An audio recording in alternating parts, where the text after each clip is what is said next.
حدیث پاک میں آتا ہے، حدیث قدسی ہے، اللہ پر کیسا بھروسہ رکھنا ہے؟ انا عند ظن عبدی بی، میں اپنے بندے کے گمان کے نزدیک ہوتا ہوں جو مجھ سے رکھے۔ مفتی احمد یار خان نعیمی اس حدیث پاک کے تحت فرماتے ہیں یا عبد سے مراد بندہ مومن ہے، یعنی بندہ میرے بارے میں جیسا یقین رکھے گا میں ویسا ہی اس کے ساتھ معاملہ کروں گا۔ بس یہ سمجھ لو آج بات، میرا اللہ بہتر فرمائے گا، رب میرے لیے بہترین فیصلہ کرے گا، وہ مجھے پالنے والا ہے، میری ماں سے زیادہ چاہنے والا، یقین تو کرو نا اس پر۔ لوگوں کو اللہ پر ہی یقین نہیں رہا ہے، میرا تو کام ہی خراب ہو جاتا ہے، اللہ معاذ اب اس پہ کفریہ کلمات بھی کہہ دیتے ہیں، میرا تو جناب مسئلہ ہی حل نہیں ہوتا، میری دعا تو رب سنتا ہی نہیں ہے، میری مشکل آسان وہ کرتا ہی نہیں ہے۔ تم کھڑے نہیں ہو سکو گے، تم اللہ پر، اللہ سے بدگمان نہ رہنا۔ اللہ کرے کہ انسان یہ سمجھ جائے کہ مجھے رب پر اچھا گمان رکھنا ہے۔ شاعر کہتے ہیں نا، جو سوچتا ہوں وہی بات ہونے لگتی ہے۔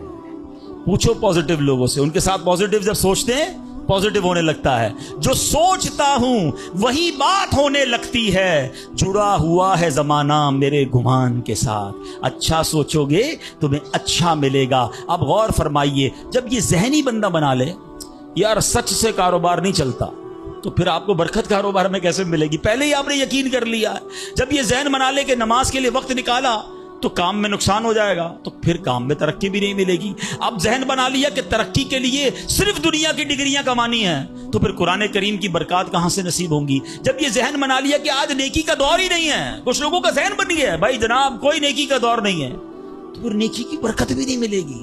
ذہن پازیٹیو رکھیں، ذہن اچھا رکھیں، انشاءاللہ آپ دیکھیں آپ کے ساتھ اچھا ہونا شروع ہو جائے گا۔ میرے پاس وقت کم ہے، ورنہ اس پر تو پوری ریسرچ موجود ہے۔ آپ پازیٹیو سوچتے ہیں تو پازیٹیو انرجیز آپ کی طرف متوجہ ہو جاتی ہیں۔ اب تو سائنس بھی کہتی ہے نیگیٹو سوچتے ہیں تو نیگیٹو انرجیز آپ کی طرف متوجہ ہوتی ہیں، آپ ڈی مورلائز ہونا شروع ہو جاتے ہیں، آپ کے حوصلے ٹوٹنا شروع ہو جاتے ہیں۔ اور جس کو ول پاور کہا جاتا ہے، جس کو اچھا سوچنا کہا جاتا ہے، اگر بندہ یہ کرنا شروع کر دے پھر دیکھیں اس کے کام کیسے بن جاتے ہیں۔ تو اللہ کرے کہ ہمیں یہ بات سمجھ آ جائے کہ ہمیں اپنے رب سے انشاءاللہ یقین حاصل کرنا ہے۔ حضرت خالد بن معدان رحمت اللہ تعالی علیہ فرماتے ہیں تعلموا الیقین کما تعلموا القرآن، یعنی یقین کو بھی ایسے ہی سیکھا کرو جیسے قرآن سیکھتے ہو۔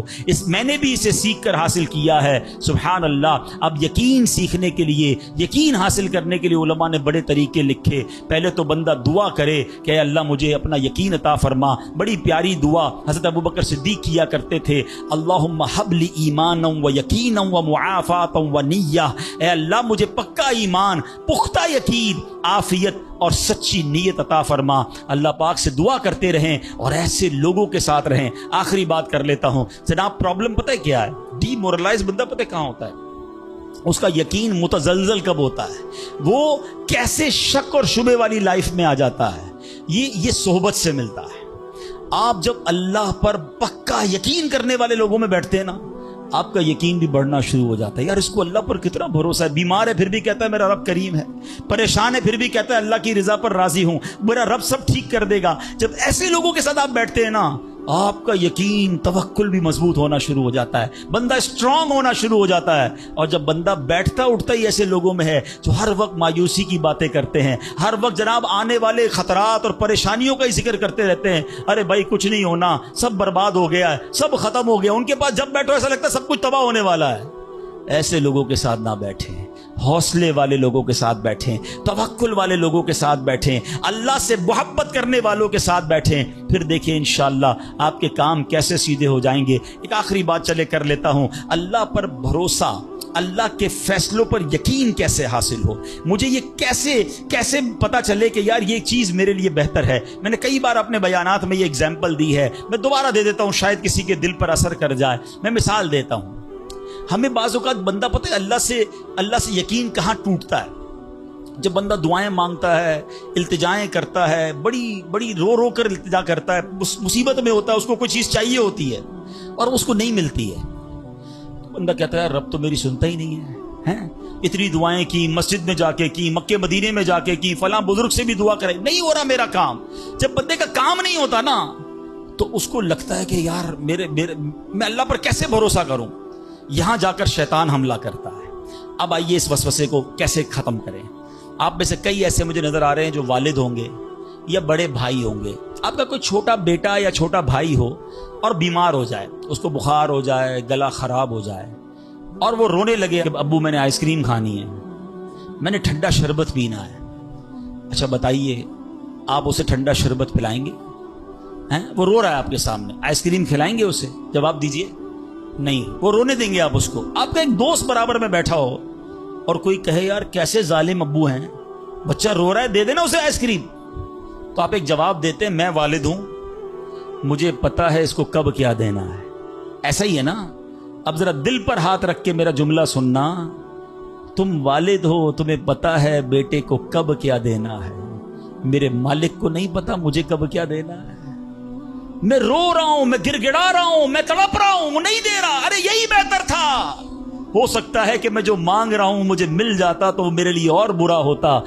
علماء کہتے ہیں کسی کا امیر ہونا اس کے لیے اچھا ہے, کیونکہ وہ غریب ہوگا تو وہ ایمان سے متزلزل ہو جائے گا. کسی کا غریب ہونا اس کے لیے اچھا ہے, کیونکہ اگر اسے مال دے دیا جائے گا تو اس کا ایمان چلا جائے گا, وہ غلط کاموں میں پڑ جائے گا. کسی کو اولاد دینا اس کے لیے اچھا ہے اور کسی کو بے اولاد رکھنا اس کے لیے اچھا ہے. ہو سکتا ہے بیٹا ایسا ہونے والا ہو جو بڑا ہو کے باپ کو ہی مار کے گھر سے نکال دے. کیا ہم نے نہیں دیکھے ایسے واقعات؟ ایسی اولاد نہیں دیکھی جو ماں باپ کو قتل کر دیتی ہے. لوگ کہتے ہیں اس سے بہتر تو بچہ ہی نہ ہوتا.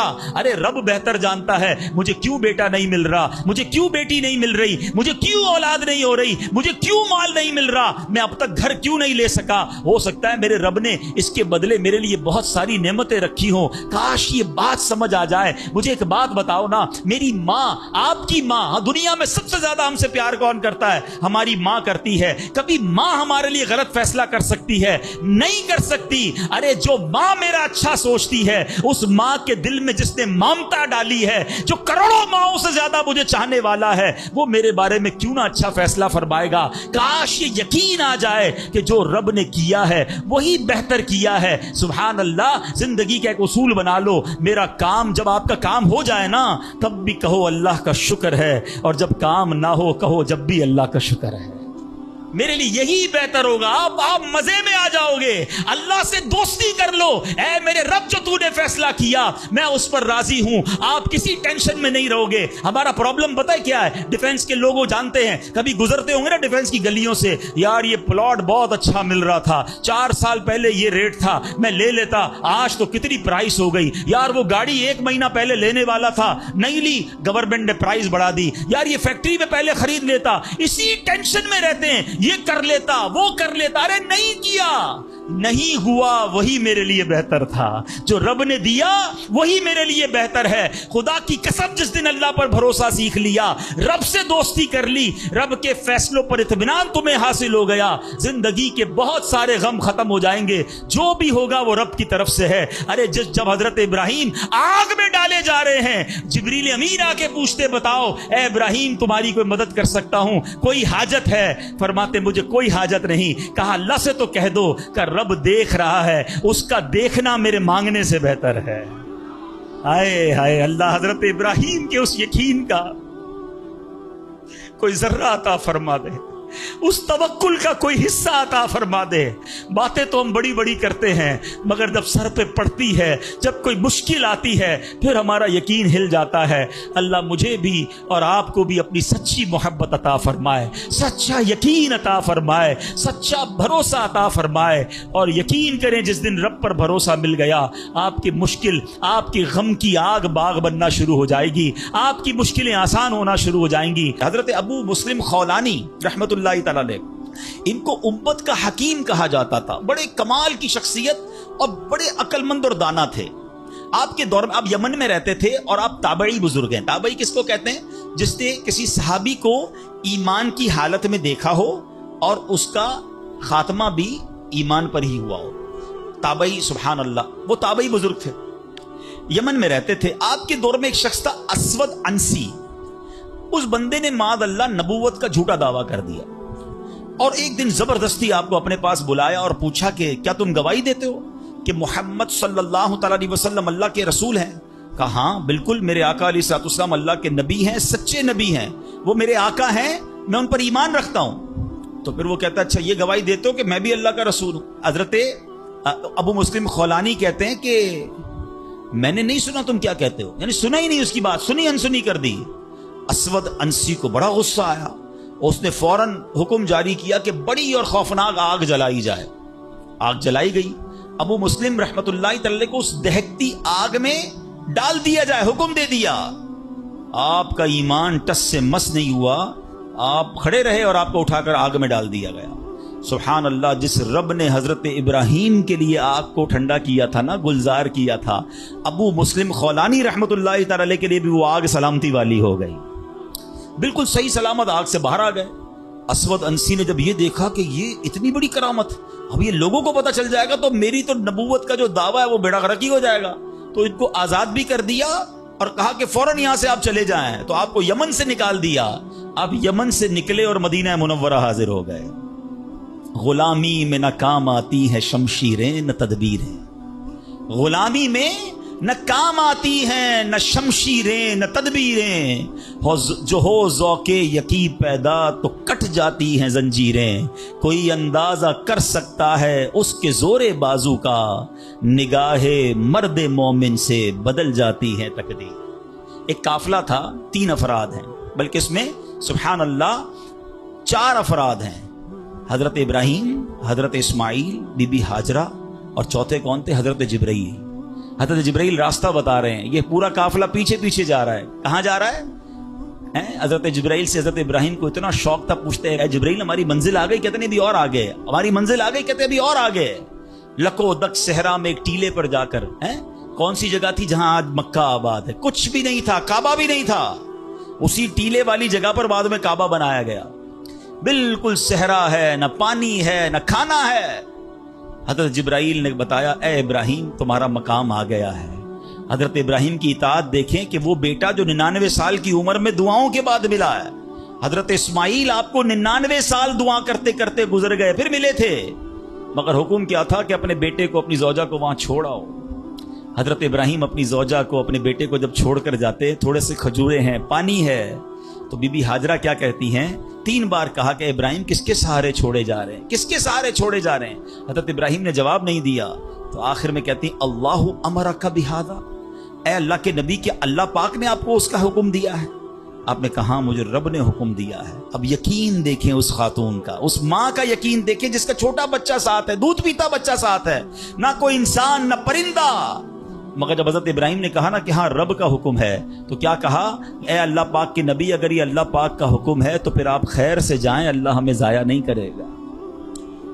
رب کا حکم ہے نا، پھر کھانا بھی اسی نے دینا ہے، پانی بھی اس نے دینا ہے، ہماری حفاظت بھی اسی نے کرنی ہے۔ آئے ہائے، یقین کیسا تھا کہ وہ رب رحمان قدرتوں والا ہے۔ اللہ وہ ہے جو مردے سے زندہ نکال سکتا ہے، اللہ وہ ہے جو دن سے رات کو بناتا ہے، رات سے دن کو بناتا ہے، اللہ پاک وہ ہے جو بنجر زمین کو سرسبز و شاداب بنا دیتا ہے، یہ وہی رب ہے جو صحرا سے چشمے نکال دیتا ہے۔ اللہ پر یقین تھا کہ اگر پانی نہیں تو کیا ہوا، پانی بھی اسی کی نعمت ہے، وہی عطا فرمانے والا ہے، ارے یہاں کھانا نہیں تو کیا ہوا، رزق دینے والا تو موجود ہے، سبحان اللہ۔ اور ایسا ہی ہوا، کہا اب خیر سے جائیے، اللہ ہمیں ضائع نہیں کرے گا۔ کیا خوبصورت شعر ہے نا، یقین مثل خلیل آتش نشینی، یقین مثل خلیل آتش نشینی، یقین اللہ مستی خود گزینی، سن اے تہذیب حاضر کے گرفتار، غلامی سے بدتر ہے بے یقینی۔ کیا ترجمہ ہوا اس کا معنی کیا ہوا؟ یقین کیا ہے؟ حضرت ابراہیم کی طرح بے خطر، بغیر ڈرے آگ میں کود جانے کا نام یقین ہے۔ یقین کیا ہے؟ محبت الہی میں غرق ہو جانا اور اپنے آپ کی اصلاح میں لگ جانا یقین ہے۔ اے دور حاضر کی تہذیب کے دیوانوں، بے یقینی جو ہے وہ غلامی سے بھی بری چیز ہے۔ آج بے یقینی کی فضا کیسی ہے، یقین ہی نہیں ہے کسی کو، تذبذب، ٹینشن، اللہ پر، دین پر، اپنے دنیا کے معاملات پر یقین ہی نہیں ہے کسی کو، ہر وقت فکروں میں گھرا ہوا ہے۔ اے میرے پیارے اسلامی بھائیوں، آج غربت عام ہے، مشکلات ہیں، ہر دوسرا آدمی مشکلات میں پھنسا ہوا ہے، لڑائی جھگڑے ہیں، نا اتفاقی ہے، دنیا میں کئی جگہ تو مسلمان بیچارے ظلم و ستم کا شکار ہیں۔ اللہ پاک ان کی غیب سے مدد فرمائے۔ الحمدللہ مسلمانوں نے تاریخ میں شاندار کارنامے سر انجام دیے ہیں، اللہ کریم نے مسلمانوں کو بڑی شان و شوکت سے نوازا ہے، مگر اب حالات کسی اور طرح کے چل رہے ہیں۔ کبھی غور کیا اس کی وجہ کیا ہے؟ اس پر تجزیہ کیا جائے تو ایک بڑی وجہ سامنے یہ آتی ہے کہ مسلمانوں میں بے یقینی بڑھا دی گئی ہے۔ پیارے آقا مکی مدنی مصطفیٰ صلی اللہ تعالی علیہ وسلم کا ذرا فرمان سنیے۔ مشہور صحابی حضرت ابو ہریرہ رضی اللہ تعالیٰ عنہ اس حدیث کے راوی ہیں، رسول ذیشان مکی مدنی سلطان صلی اللہ تعالی علیہ وسلم نے فرمایا ما اخاف علی امتی الا ضعف الیقین، آقا فرماتے مجھے اپنی امت پر خوف نہیں ہے مگر یقین کی کمزوری کا، یعنی اور کوئی خوف نہیں ہے۔ یہ امت ایسا نہیں ہوگا کہ شرک میں مبتلا ہو جائے گی، فرمایا میری امت اللہ پاک کا انکار نہیں کرے گی، ہاں میری امت کو جو بڑا مسئلہ درپیش ہوگا ان کا یقین کمزور ہو جائے گا، ان کا بھروسہ کمزور ہو جائے گا۔ ایک اور حدیث پاک سنیے، آقا فرماتے ہیں نجا اول هذه الامه بالیقین والزہد، اس امت کے پہلے لوگ یقین اور دنیا سے بے رغبتی کے ذریعے نجات پا گئے، ویہلک آخر هذه الامه بالبخل والعمل، اور اس امت کے جو آخری لوگ ہوں گے کنجوسی اور لمبی امیدوں کے سبب ہلاک ہو گئے۔ پہلے والے یقین کی وجہ سے کامیاب ہو گئے، کیسا یقین تھا؟ 313 تھے نا، مگر بھروسہ رب پر کیسا تھا کہ فرشتوں کی فوج مدد کے لیے آ جاتی ہے۔ اور بعد والے فرمایا کنجوسی ہوگی، لمبی امیدیں ہوں گی۔ کنجوسی کیوں ہوتی ہے؟ مال خرچ کروں گا ختم ہو جائے گا، یقین نہیں ہے نا، یہ پیسے چلے جائیں گے، زکات نہیں دیتے لوگ، اللہ کی راہ میں خرچ نہیں کر رہے، لمبی امیدیں بنائیں، یقین نہیں ہے۔ کاش یہ بات سمجھ آ جائے کہ میرے اور آپ کے نصیب میں جو رزق لکھا ہے وہ لکھا ہوا ہے، وہ ہمیں مل کر رہے گا، مگر اسی کی ٹینشن میں زندگی گزر رہی ہے۔ بے یقینی کی کچھ مثالیں میں آپ کو سمجھاتا ہوں۔ ابھی تک شاید کچھ لوگ کہہ رہے ہوں گے یار یہ بات تو ٹھیک کر رہے ہیں، بے یقینی ہونی نہیں چاہیے، مگر ہمیں تو بے یقینی نہیں ہے۔ اب میں کچھ ایگزامپل کے ذریعے سمجھاتا ہوں۔ ہم مانتے تو ہیں اللہ پاک رزق دینے والا ہے، ٹھیک ہے، پھر بھی مال کے پیچھے مارے پھرتے ہیں۔ کوئی لندن پیرس کے ساتھ خواب دیکھ رہا ہے، کشتیوں کے اندر بیٹھ کر، پچھلے دنوں واقعات ہوئے نا، پیسے دے کر وہ ڈنکی لگا کر جاتے ہیں، کوئی راستے میں مر جاتا ہے، کوئی کشتی میں بیچارے ڈوب گئے۔ کیوں؟ یقین نہیں ہے ادھر پیسے نہیں ملیں گے ادھر پیسے ملیں گے، کسی طرح ادھر چلا جاؤں یا مر جاؤں گا بھوکا۔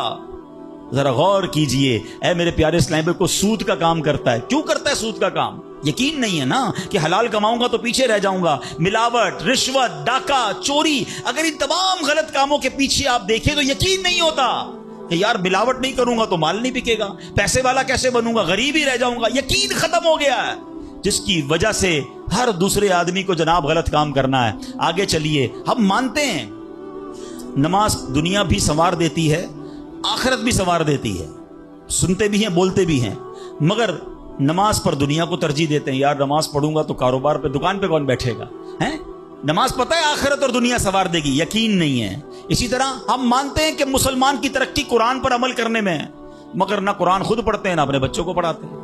ہم مانتے ہیں کہ اللہ پاک دعائیں قبول فرماتا ہے، مگر بے یقینی ہے، اول تو دعا مانگتے نہیں ہیں اور مانگتے ہیں تو یقینی نہیں ہوتا۔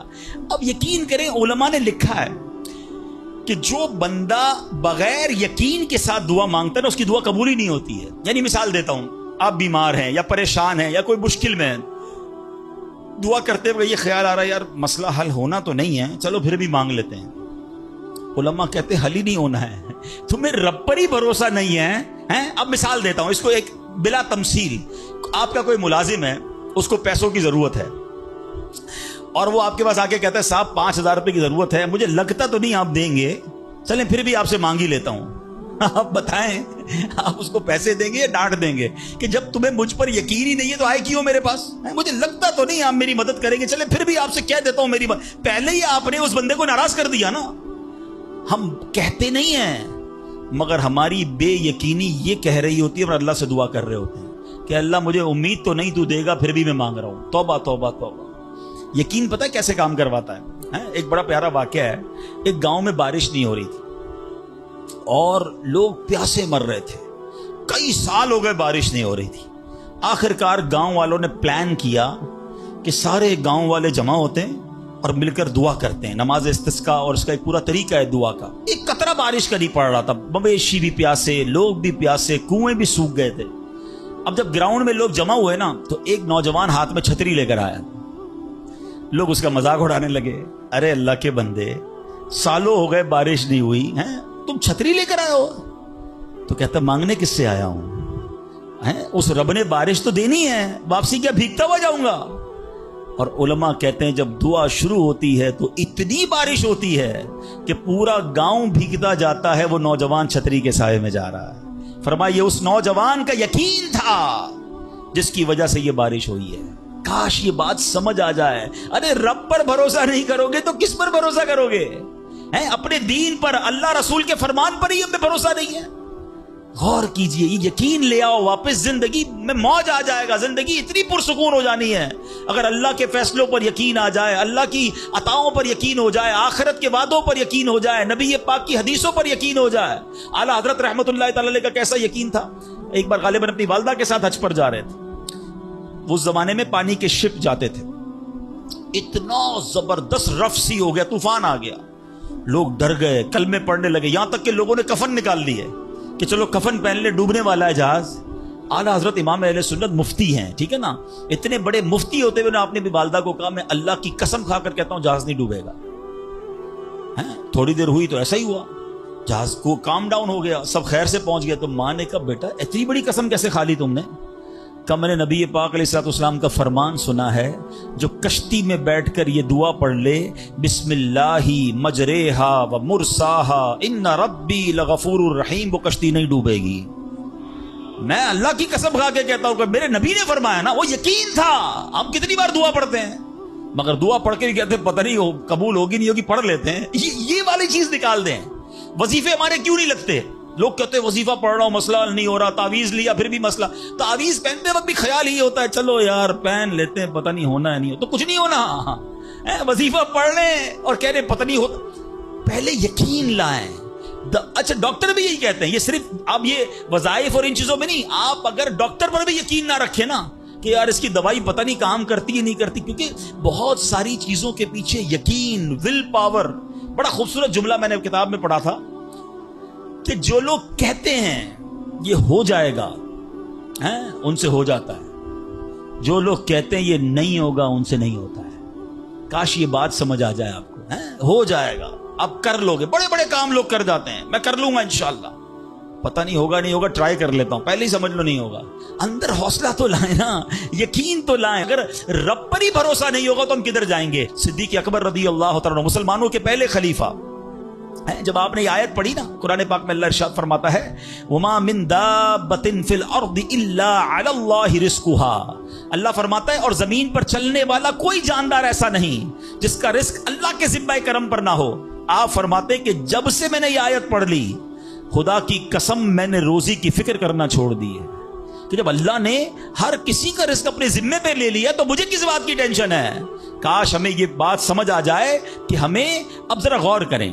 ابھی یہ اجتماع ختم ہوگا, اگر میں آپ سب کو کہوں کہ بتائیں آپ کے لیے کیا دعا کروانی ہے, تو تقریباً 70-80% لوگوں نے پتہ ہے کیا کہنا ہے, حضور روزی میں برکت کی دعا کر دیں, کاروبار میں برکت کی دعا کر دیں, نوکری نہیں لگ رہی اس کی دعا کر دیں.